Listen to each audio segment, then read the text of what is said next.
Now, you went 55 minutes with Steamboat on the Clash in New Orleans in 1989, not quite an hour, and it was best of three falls, and it ended with a disputed finish. How do you remember that match?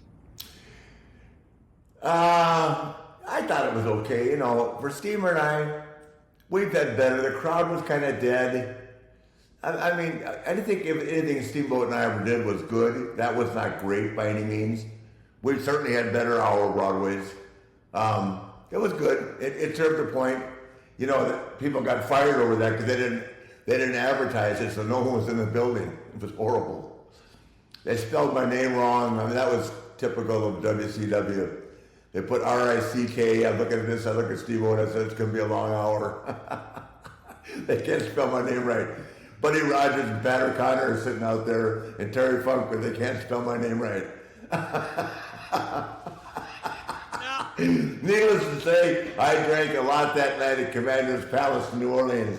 Thank you. Now, you mentioned before that Danielson and Hangman really went at a good clip during their hour. Yes. The pace was tremendous. But there has to be some rest built into a 60-minute match. How did you approach that? When to kind of cool it down and for how long?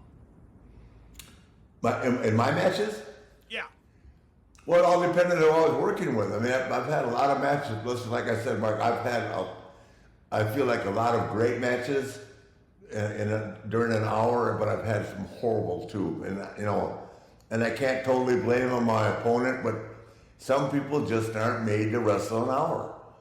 And the way that the NWA champion toured and traveled, it was either an hour or it was the champion won. That was just the way it was. And so many times the promoter, instead of being smart and figuring out a finish that would, you know, make everybody look good, they just didn't want their guy to get beat. But some guys, I've had guys throw up on me 15 minutes into the match.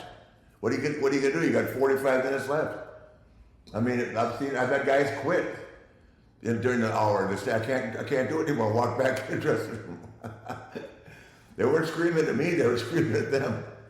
Because it's hard, you know. And then, you know, with Steve-O and I don't know. I bet Steve-O and I did 200 or 390-minute matches, and I'm sure Harley and I have. Oh yeah, over the years. Minutes. Over 15 years. Oh yeah, easy. We would go to a town. We'd go wrestle an hour every night. You know, I think there was probably about 30 cities in the Mid-Atlantic Territory back then. We'd wrestle an hour and then come back and they would do a 90-minute time limit. That's Steamboat, man. But it was easy with him. It was never, the crowd was so into it, he was so over, and we were sold out, which makes a big difference. It's a lot easier and a lot less painful to perform in front of a live crowd that's large, as opposed to doing an hour, which I have with Brody in front of 250, well, maybe 500 people. And hate to crack on the town of Wichita. Well, Wichita.